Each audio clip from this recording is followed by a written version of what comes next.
So to preface this, to preface this, I will tell you that whatever agencies I contacted, I put my name, telephone number, and legal description if as much as they asked for. Number one. Number two, this video is about the Mushroom Man, the creator of the Mushroom Man song, aka Frank Battaglia, because he just doesn't believe that I knew and know and have known and have always known what's going on behind the scenes. So, Mr. Battaglia, this video is basically for you. So I'm going to go through the timeline of the Mushroom Man saga and the court case that's up and coming and what's going to be involved in the court case. But first, I want to show you today's date is September 28th. Okay, it's September 28th. It's 6:49 in the morning, and this is my channel. Now, I don't really have to prove it much further than that, what today's date is, because the video or live stream that I'm doing is private, set to private, but it'll post on September 28th, I think it was. So the first part of this timeline is when Mr. Battaglia was in his small little bedroom or his brother's room with a boy named Calejo, who in the video told Mr. Battaglia he's only 8 years old. And then Mr. Battaglia, who had already made up this song called the Mushroom Man song, said, let's sing a song. This is the short version of it, but let's sing a song. Let's sing the Mushroom Man song. Now, the boy already knew the words to the song. That's clear as day, because the boy knew the words before without any visual prompting of what the words were, unless Mr. Battaglia had it on a piece of paper and the boy could read that like a professional actor, which is probably not possible. So he had already taught Calejo the Mushroom Man song. That was clear as day, even from an expert listening to it for one time. At which point I recorded the video as best I could, because he took that right down. Now, but we do have full copies of that. So the very next thing I did was I called up Children's Protective Services in Hawaii. They didn't give me a name, and at that point I was not thinking clearly, because that song about the Mushroom Man he made up about the size of my penis months before. And for 4 or 5 months, excuse me, for 4 or 5 months, he sang that song almost on a daily basis, talking about the size of my penis. But I couldn't do anything about that. I didn't flag his videos, nothing, because theoretically he uses false names or names that just reflect who he's talking about. But if you in a court of law through forensics, you could prove that who he's talking about is, because he's talking about the island guy having a small penis, the shack guy, the yellow man, all that stuff brings it right back to Frank Battaglia, voice analysts, so on and so forth. So Children's Protective Services asked me for the video, and I sent it to them. And they said, sir, it doesn't have his face in it. I said, yeah, but we can't do anything about that. You'll have to call the police. So by the time I was done with all of that, about 2 hours had passed. So I did call up the police, and I spoke with Jason in the Hawaii Police Department. I'm going to get you that telephone number if I can. Yeah, Jason's telephone number was 808-935-8255. 3311. Jason was the desk officer on duty. And I explained it to Jason, and with the additional point that his face was not in the video. And Jason said, well, we really can't do much unless his face is in the video. I said, well, you guys have the same rules that they have here in the Philippines. I don't know about that, sir, but without his face in the video.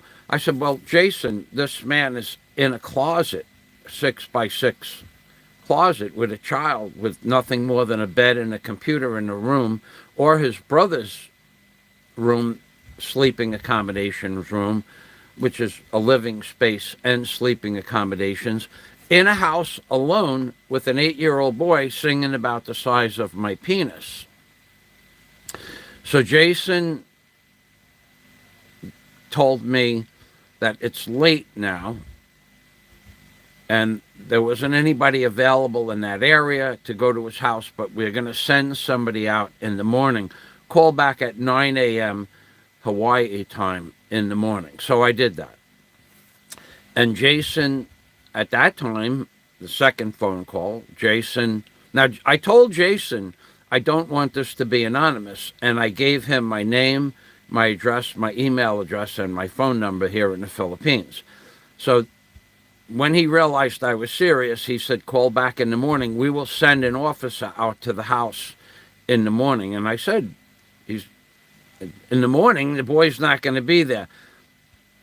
He didn't know what to say. He said, well, we'll send an officer out to check on that.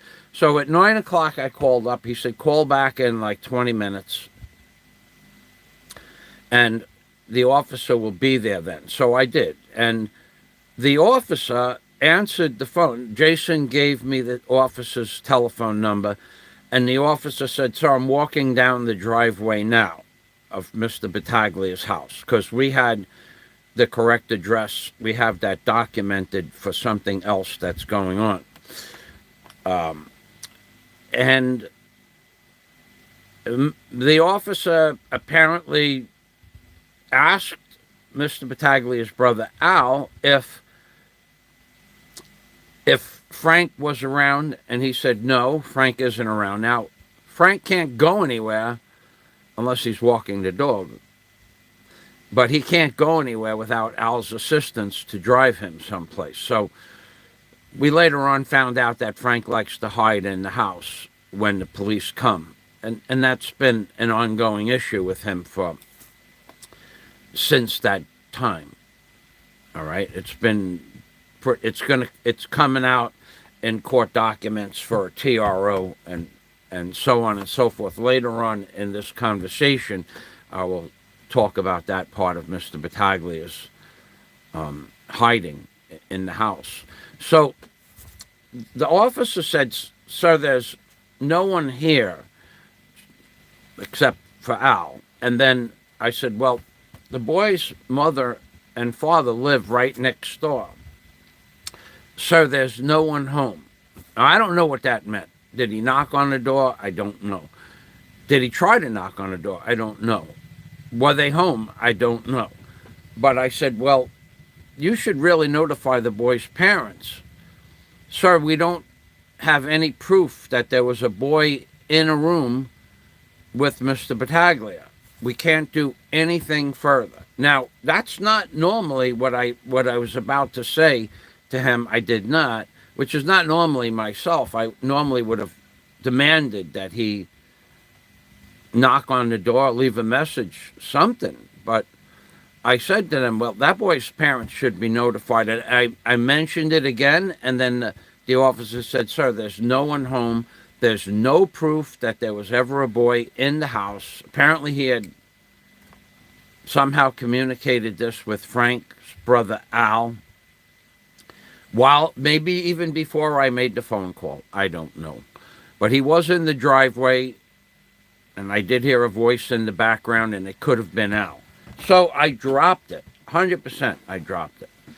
However, other people out there did not drop it. Now, let's be clear as day on this. I had nothing at all to do with. Although I think it's funny, it cost somebody a lot of money and a lot of time. Somebody went through the trouble of putting together thumb drives with Mr. Battaglia's hate blogs, and one of them included. I think it. I never saw the thumb drive. I don't even know what's on it. But somebody put the video of Kaleo, the boy. His name is Kaleo, of Kaleo in the room with Frank Battaglia on a thumb drive, and then there were other videos added to the thumb drive.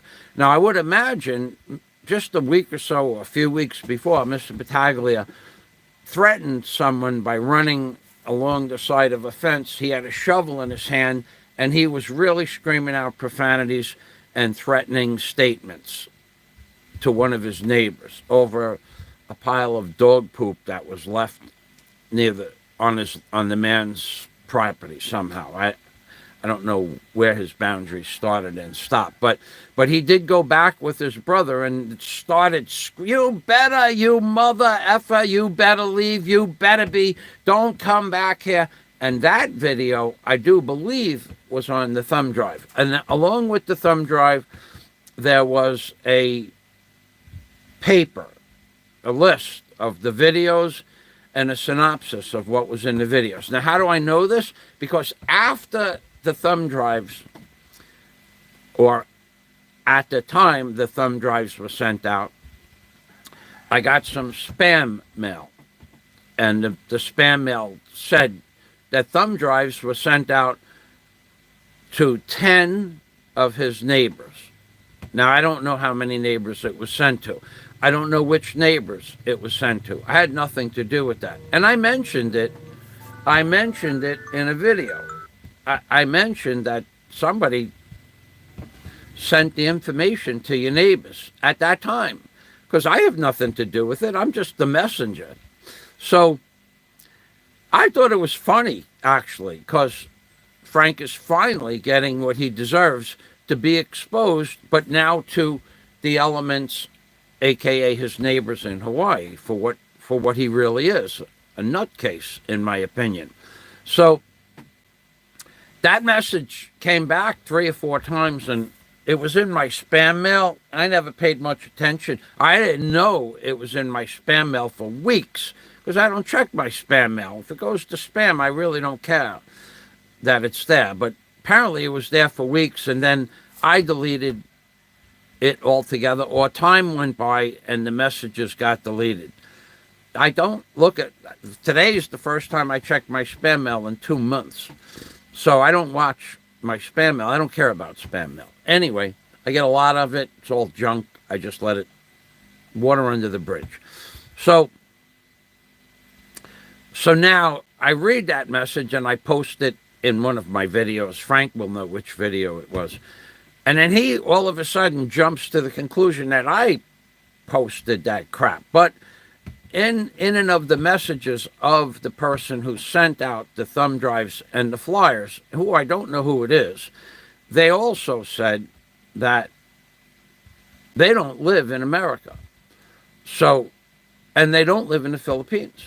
So whoever it was, if they mailed them individually from another country, there should be a post date proving it wasn't me, or a postmark proving it wasn't me, and that's all I can say about that. But and they never even said that they were going to notify the children's parents. Never. They just said they sent that flyer out to the 10 people, his neighbors. I never even thought about the parents. So anyway, apparently the parents of the boy Kaleo were notified, and at around the same time, somebody sent me the information of how to get in touch with the boy's mother on Facebook. So now this part of it, I don't actually remember getting in touch with her, but we did get in touch. Like, in other words, I don't remember the exact event. I probably left a message for her. I don't have a recording of it, but I probably left a message for her. I am the person that Frank Battaglia is talking about, the peepee or the penis in the video. If there's any information that you need about Mr. Battaglia, I'd be happy to give it to you, because I think that your child should not be around Mr. Battaglia, which is now the opinion of several authorities. But moving past that, at that point, there was instantaneous contact after that. And the woman's name is Isha, I-S-H-A, and the father's name is Eric. And they immediately wanted to talk to me. So I called them up on my Skype. Now, this is weeks after the event, and she was furious. She was beside herself in anger. She was jumping up and down like a box of Mexican jumping beans when I told her about what the video was about. And at that point, I had sent her a copy of the video.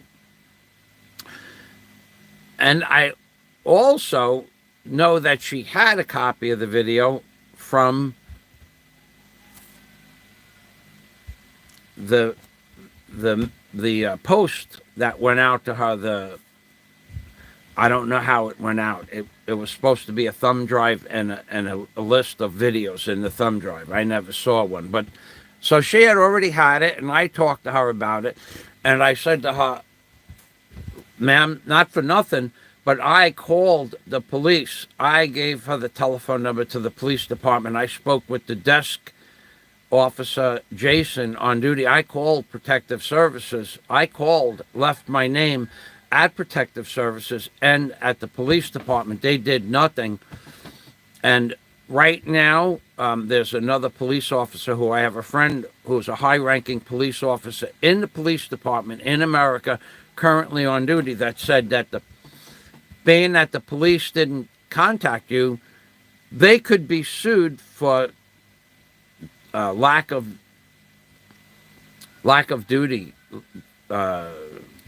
Some word he used. I don't remember the word, but they did not make a follow-up visit to your house, so the police department could be sued for millions of dollars. This is a major lawsuit. I don't know if it's true or not, but that's what he said. Later on, we find out that they did drop the ball. The police dropped the ball. Children's Protective Services, they just didn't.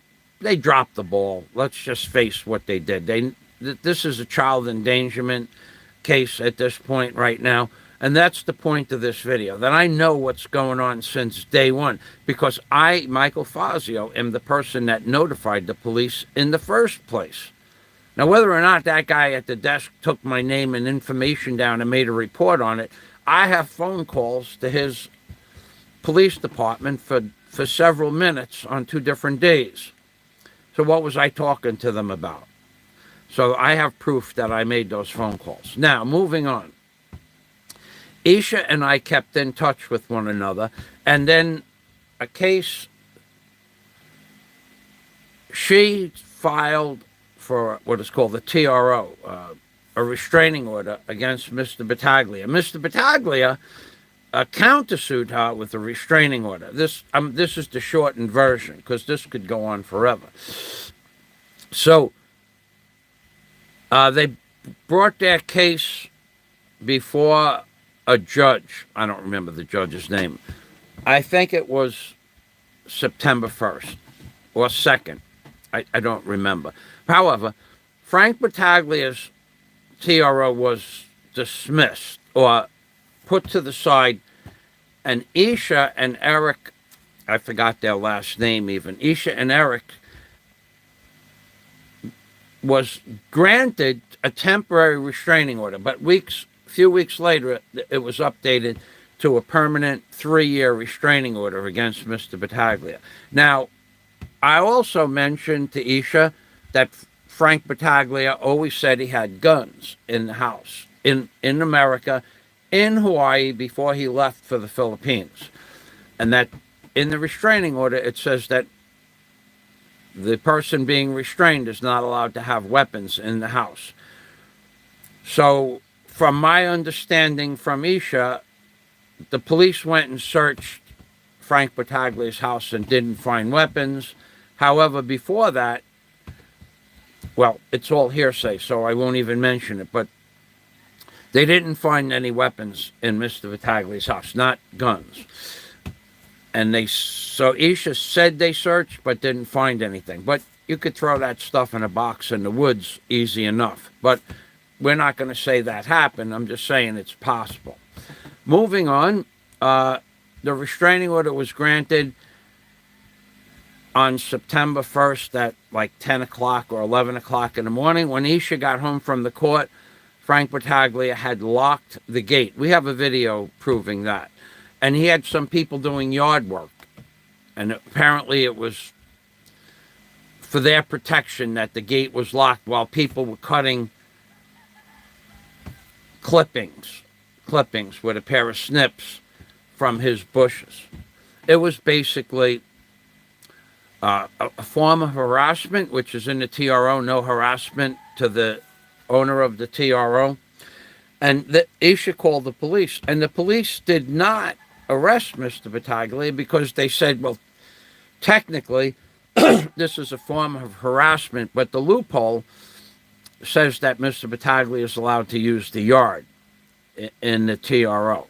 So, but they were going to tell in the report that technically they believed it was a breach of the TRO and it was a form of harassment. Moving on from that, a few weeks later, the TRO was granted as a permanent TRO, and another court date was set on that date to hear Mr. Battaglia's. Now, it's never been clear what this is, because at one time it was a restraining order against his clients, he said in a video, and then at another time he says it's a hearing to have them evicted. Now, in the evidence that Isha and Eric provided to the judge to get a TRO, it was quite inclusive. I have all of this in email format, but the evidence was posts that Mr. Battaglia made that I won't repeat because I have no proof that they're real. But his name was attached to certain posts that were made on the internet. Videos that he made with the boy in the closet, but that will have to be proven with voice analysis. Now, at this point, Isha made it clear she wasn't going to let this go, and she was going to hire a lawyer. And that's the purpose of this video, to let Mr. Battaglia know that since day one, because of my police report about you having a boy in the closet, which everybody agrees should not have, is not kosher. We have a word in America, it's not kosher, it's not acceptable. But talking about another man's penis or pee-pee to an 8-year-old boy, that's not acceptable either. Now, at this point, when Isha said she was going to go to hire a lawyer, I offered, if she sets up a GoFundMe, I will publish videos to help her GoFundMe. But I also, once I realized she was serious, I called up Children's Protective Services in the Philippines. And because of a comment left on my live stream, to contact anyone knowing of any possible harm to a child, call Sir Earl and the email address was Earl, E-A-R-L, Laps, L-A-P-S.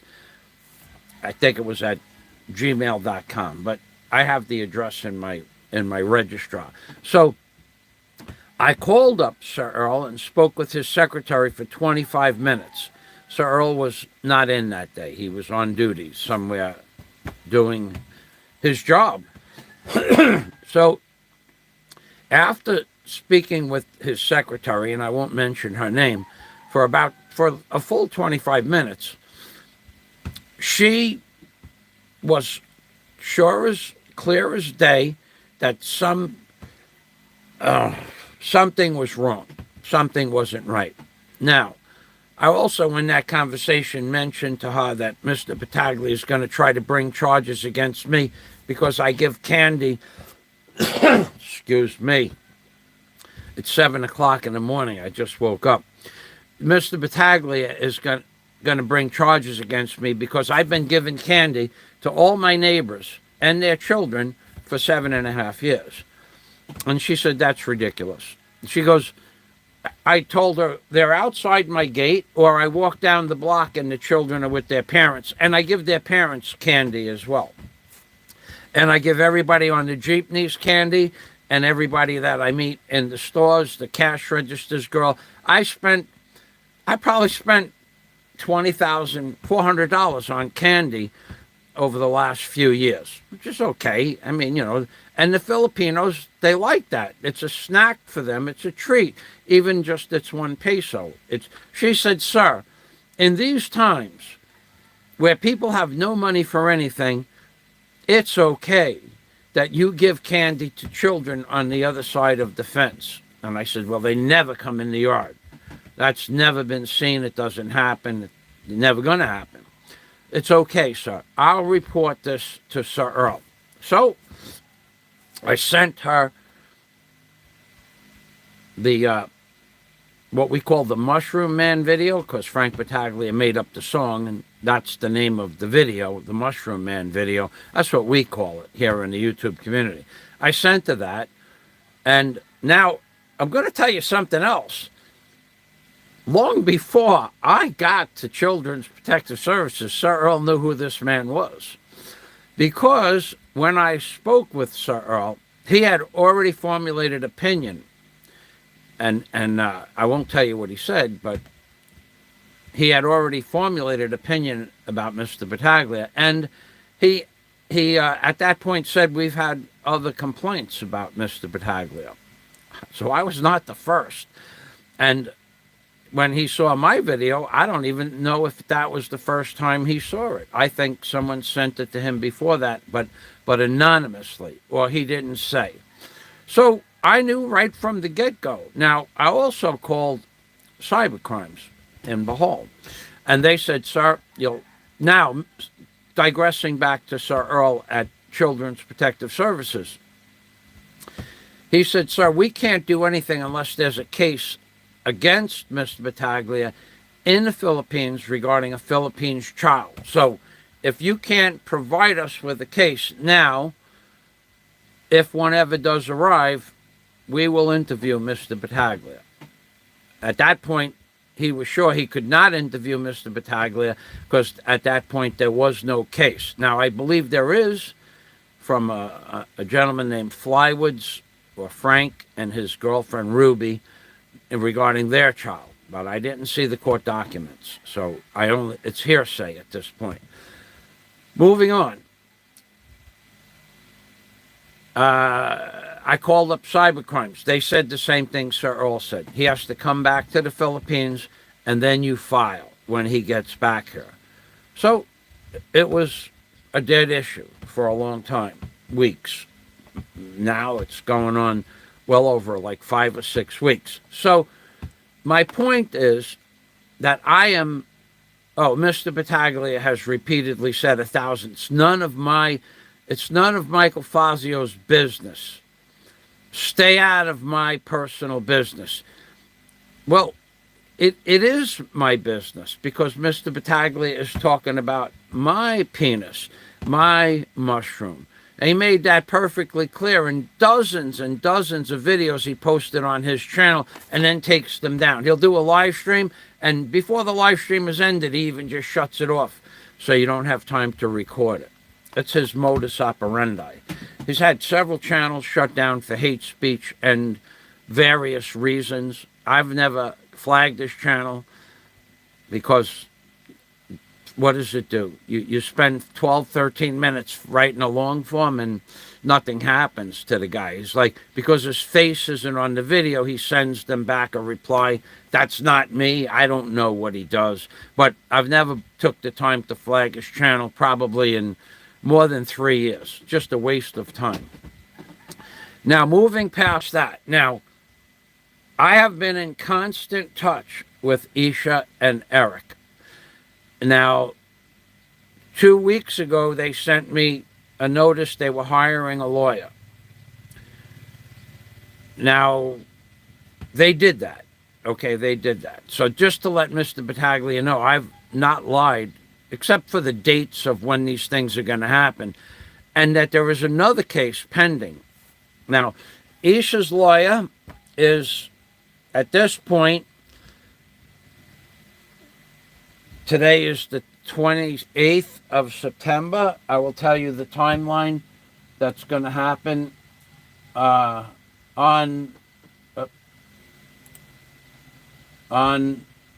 it's tomorrow, September 29th. 2 days before the court date or trial, as Frank Battaglia says, for the hearing of whether or not they can stay in his apartment. On September 29th, tomorrow, just to let you know, I do have full knowledge of what's going on. And this video is going to post on the 28th. So without full knowledge of what's going on, Mr. Battaglia won't know about these proceedings until the 30th or the 31st or whenever it goes public. The timeline is this. Isha's lawyer has put together charges, including what's called tort, T-O-R-T. Mr. Battaglia, because of his antagonistic personality, according to Isha, has caused her daughter grave or mental anguish. And the daughter had to be removed from the property because she's afraid of Mr. Battaglia. That is what Isha said. So it's hearsay. However, the lawyer was going to get in touch 2 weeks ago with an FBI agent. That's what was told me. The FBI was going to look into it. According to Isha and her email and correspondence, which I and other people, other authorities have a record of, the FBI and the lawyer, or the lawyer himself, I don't know which, agreed that crimes, they used the word crimes, have been committed.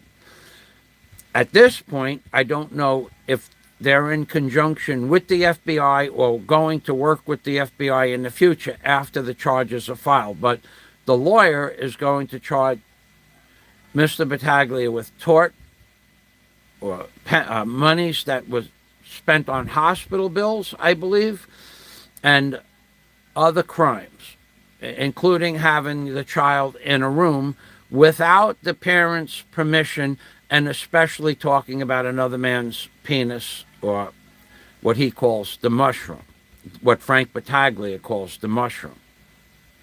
So just to give you an update on this video, I knew about this from day one, because without my original phone call to the police on March 8th and or 7th and 8th, none of this would be possible.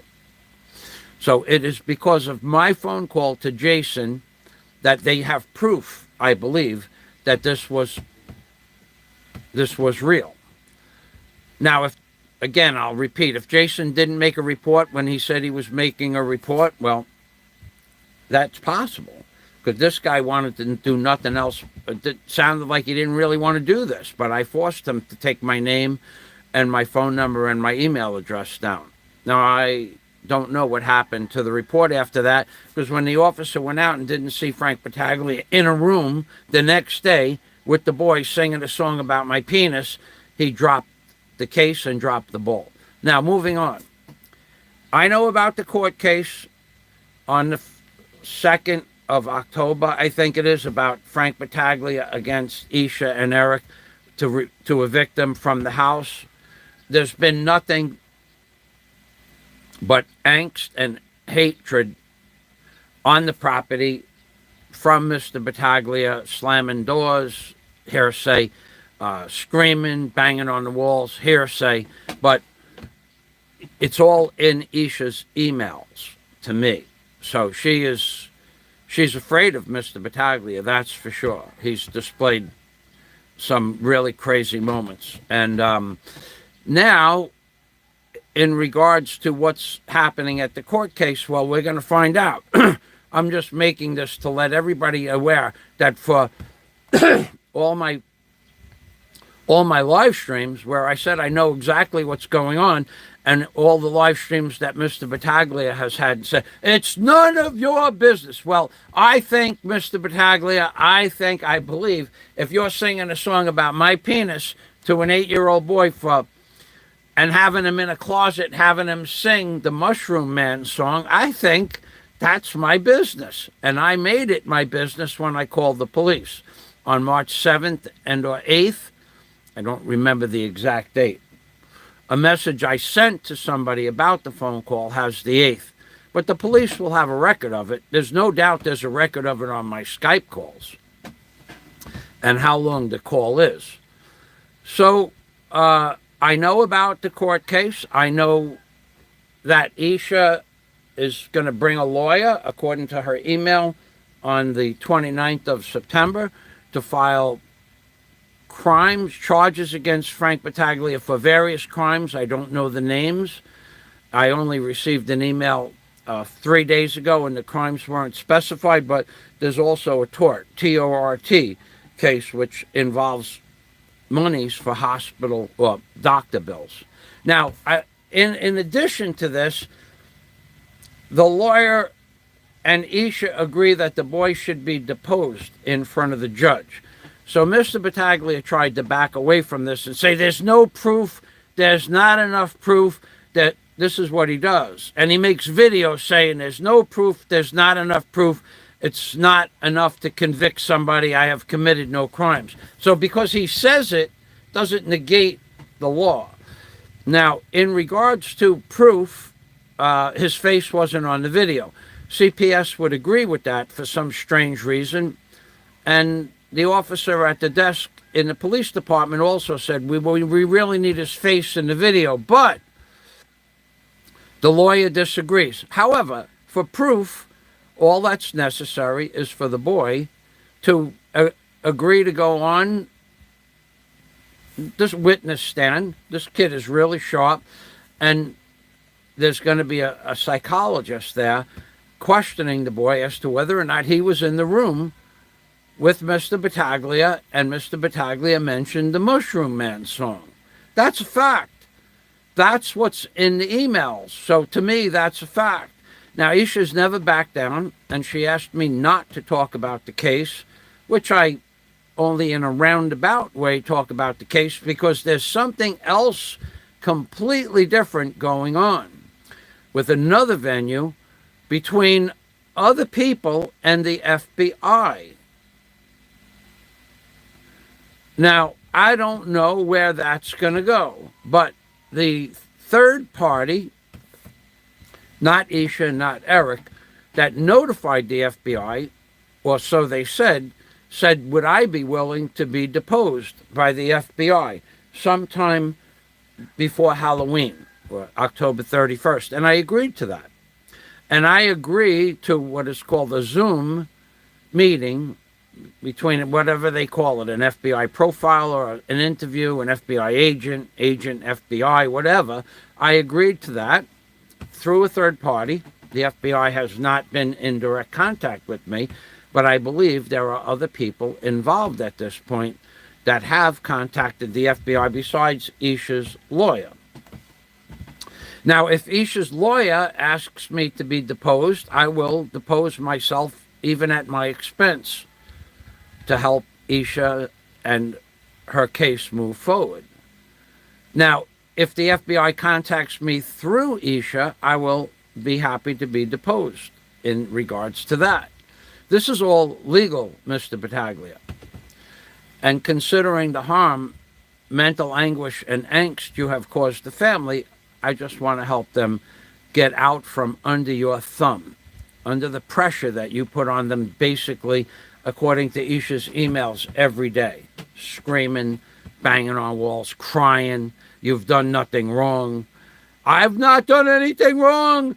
There's a conspiracy against me. Well, Mr. Battaglia, this is not a conspiracy. Had you not mentioned my penis and the size of my penis looking like a mushroom and my penis as a pee-pee to an 8-year-old boy, that one sentence about a very tiny little mushroom, a small pee-pee. There's a man on YouTube that has a penis the size of a mushroom to an 8-year-old boy. I don't think this case would have gone anywhere, but you did that. Now, under the guidelines of child grooming, you're not allowed to have an 8-year-old boy in your bedroom or your living space without the parents' permission. And everything leading up to that, the friendship, the camaraderie between you and the boy, being alone in your bedroom, when we know that the bedroom is just 6 feet by 6 feet and there's nothing in the bedroom except a bed and a cardboard box with your computer on it, we know that that's not allowed. That's just not allowed. It's considered not allowed, and it's possible child grooming. So I'm not going to say you were grooming the child. No one ever accused you of touching the child. Those words came out of your mouth. And as far digressing back, apparently, aside from the original mail with the thumb drive and the flyers describing what was said in videos or various videos by you threatening different people in different ways, because I never saw the thumb drive. I don't know what's on the thumb drive. Apparently, after that, someone sent flyers to your neighbors. Now, flyers are different than a thumb drive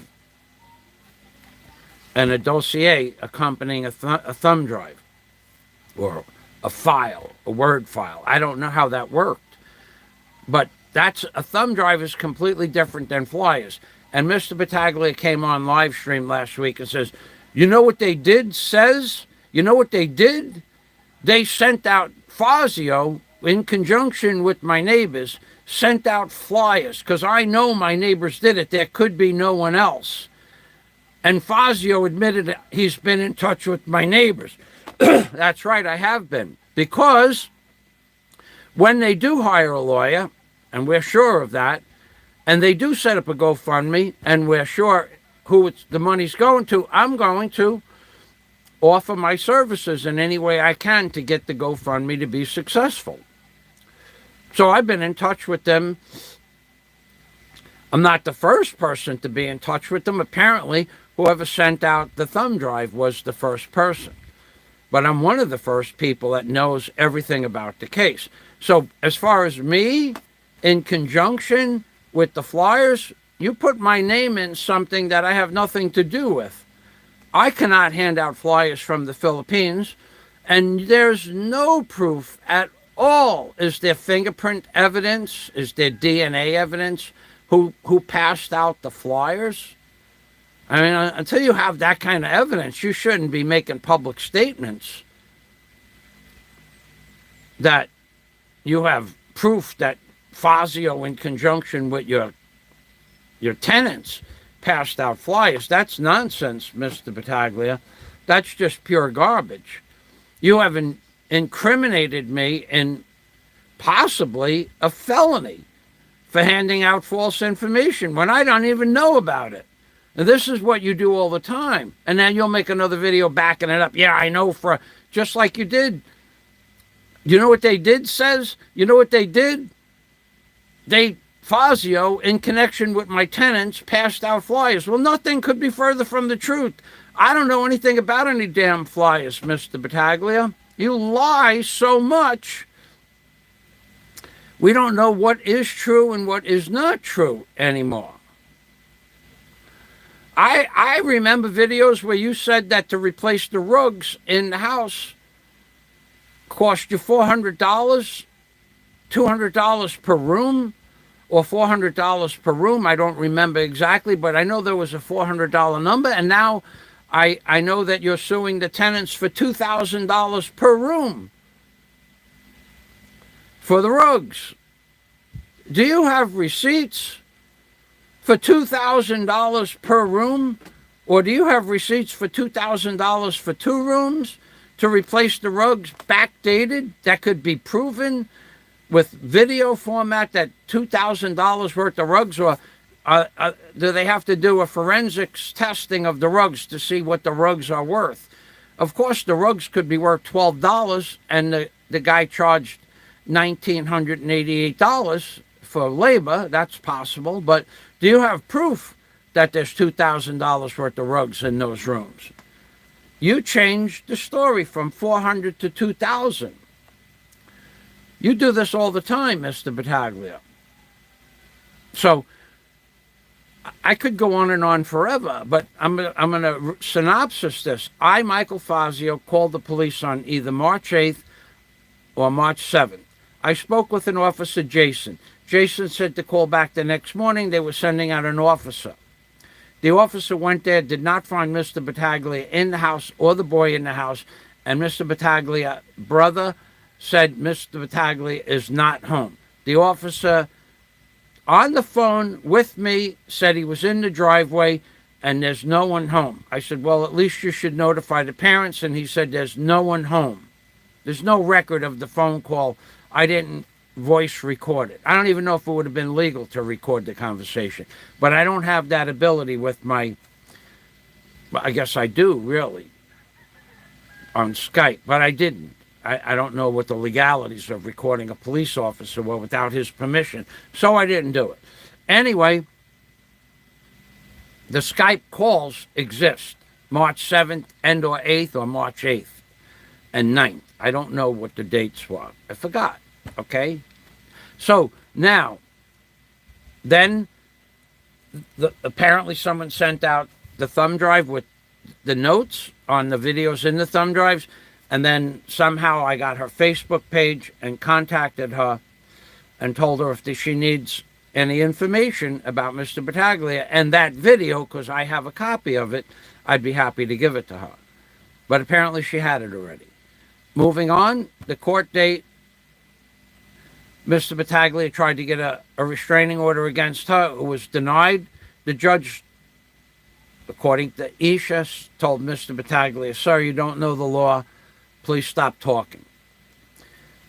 And that was all the judge allowed from Mr. Battaglia. But the judge looked at Isha's long list of evidentiary pieces of evidence, clips from YouTube videos, supposedly a post that was made on Craigslist from Mr. Battaglia, supposedly from Mr. Battaglia, maligning and slandering their person and their integrity as people and as tenants, and we don't know it's true because it's. But I did see the evidence for that case. That's what got her the 3-year restraining order. So now this entire 48-minute and 41-second video at this point is just to prove I knew what was going on, because I'm going to follow up with this live stream I'm doing now is going to be made private. But I will eventually post it if proof is necessary that I knew what was going on from day one. Because, again, I'll reiterate, Mr. Battaglia in the Mushroom Man video, in dozens of videos he posted and took down, dozens of live streams he posted and took down, is talking about my penis. He even had pictures up of me with what he calls the skirt. He's in a skirt. Wait till you find out why I wear the skirt instead of a pair of tight jeans. So there's a reason for that. A legal legitimate reason for that. But you don't need to know what that reason is until I get deposed, if it comes up in questioning.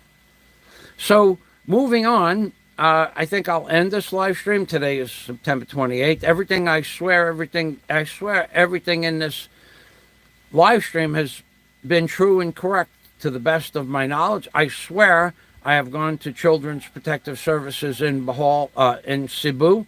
I swear I have spoken to Mr. Earl for 30 minutes.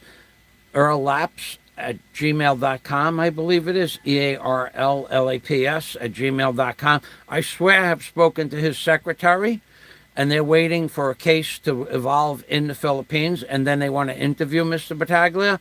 And I swear, if the FBI or anyone else, including the lawyer, gets in touch with me and asks me to be deposed through something called Zoom, I will pay for the expenses to go to a lawyer if need be, or a courthouse, and be Zoom called by a lawyer or the FBI if there are expenses.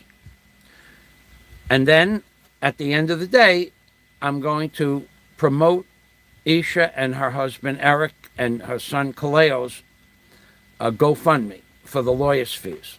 And I'll add one more thing. Right now, I don't want to give out too much information. There's other information. There's a lot more information. But right now, there is a small group of people that are waiting, so they say, to donate money to Isha and Eric's funds. I think the GoFundMe, it's not going to be a great success, but there are a lot of people that have, Mr. Battaglia has crossed their path in the past and have ill will towards Mr. Battaglia, so there might be enough money to get this case started with her lawyer's fees. However, if she wins, it's my understanding through her lawyer that he will be responsible for court fees. He'll be responsible for the TORT, T-O-R-T fees for the hospitalization and the mental analysis that they're going to do, or they already have done, on the boy Kaleo. And also, Mr. Battaglia supposedly, hearsay, quote, hearsay, disclaimer, supposedly harassed her daughter as well. And because of that, the daughter had supposedly, hearsay again, a little bit of a nervous breakdown and had to be hospitalized. I am not sure. That part of an email was in the beginning. It's a long time ago, and it wasn't clear who went to the hospital, but someone went to the hospital in an ambulance, and this is again is hearsay, and while they were putting a person in the ambulance, Mr. Battaglia was supposedly laughing. Now, that's hearsay, disclaimer. However, in addition to that, I asked Isha, were there witnesses? And she said, well, the ambulance driver and assistant could be witnesses if they agree to it. And there's just one more piece of information I wish to portray. There is an errant neighbor, who I don't know who it is, his name or nothing, who was watching Isha's house at the time. And this is before the police checked the house for guns. And this is, again, hearsay, disclaimer, hearsay. The neighbor was house sitting the house for Isha and Eric and their son. The daughter had already left the island at this point. She cannot be around Mr. Battaglia. It causes her too much harm mentally, quote unquote, disclaimer. But they left the house in fear for their lives. The neighbor who was house sitting was also someone that Al, Mr. Battaglia's brother, Al Battaglia, knew, and came over to the neighbor in the yard, again, hearsay, disclaimer, and said, you know, my brother is very upset about this. And this is the big part of the disclaimer. And he has guns. this is disclaimer, hearsay, but this is what Isha wrote me and talked to me about on the phone. Or I think it's in an email format, but I heard those words come out of her mouth, and I do believe I have it in an email. And you should really not be here. So Al was warning the neighbor because the neighbor apparently was on Isha's side. Now, that's all hearsay. All that part about Al coming next door, all that part about him saying his brother has guns, it's all hearsay. The police didn't find any guns. But that's just a piece of information that I do believe is in this email list that goes back and forth maybe once a week for 6 weeks, or sometimes twice a week. Now, since I got word that they were hiring a lawyer, I said to them, this is my last part of the statement. Since I got word they were hiring a lawyer, I said, well, when you're ready to go public, you let me know, and I will promote a GoFundMe. And Isha special requested that I don't talk about this online until they go forward and go public, because she's in fear for her family and her life, her family's lives and her life. So this is, again, Michael Fazio, September 28th, 2021. And in case you don't know what channel I run, I even had, I have different icons for different channels that I have.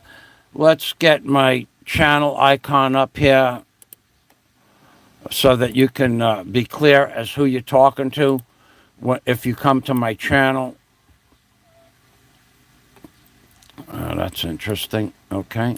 I have to put my glasses on to get you to my channel. Okay. Alpha Male Construction Videos. Okay. So when you see this icon, this picture, the Mushroom Man song, you're going to see a giant mushroom, and it's going to say Mushroom Man song, and then the name of my channel is Alpha Male Construction Videos, Michael Fazio, and then large letters Fazio. And you can become a member of my community by pushing this join button, or you can super chat me, or you can push the thumbs up or push the thumbs down. Anything that you like to do is okay for me. So I don't care. I'm going to make this a little bigger right there so you know when you've gotten to this icon that says the Mushroom Man song, that's my channel. Now, I'll put a link in the description for my channel when the time comes. And with that, we're going into 1 hour. There's enough. Now, I have other work to do in my yard. Aside from Mr. Battaglia threatening me physically, which I had a case against him with the NBI, that was dismissed because his face wasn't in the video. How disturbing is that? I notified the NBI that he threatened to come to my house and knock me out, cold cock me was his words, for his protection. Because if he does come to my house, something bad is going to happen if he tries to knock me out, right? I'm not going to let him do that, or I hope.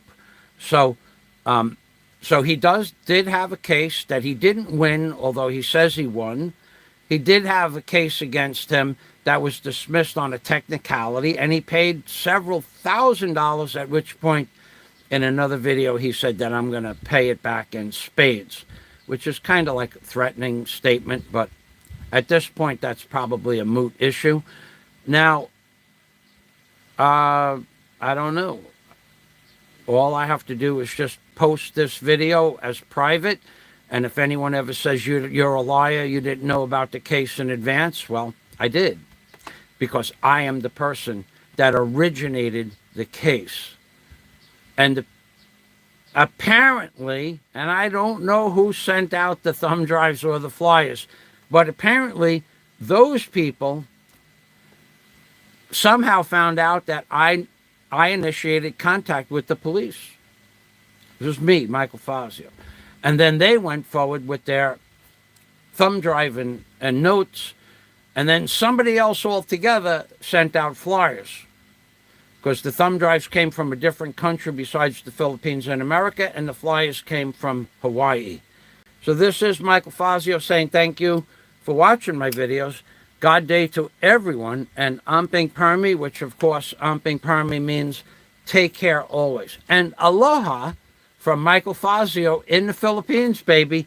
That's right. Michael Fazio, Michael Fazio, Fazio, in the Philippines, baby. Bye-bye for now.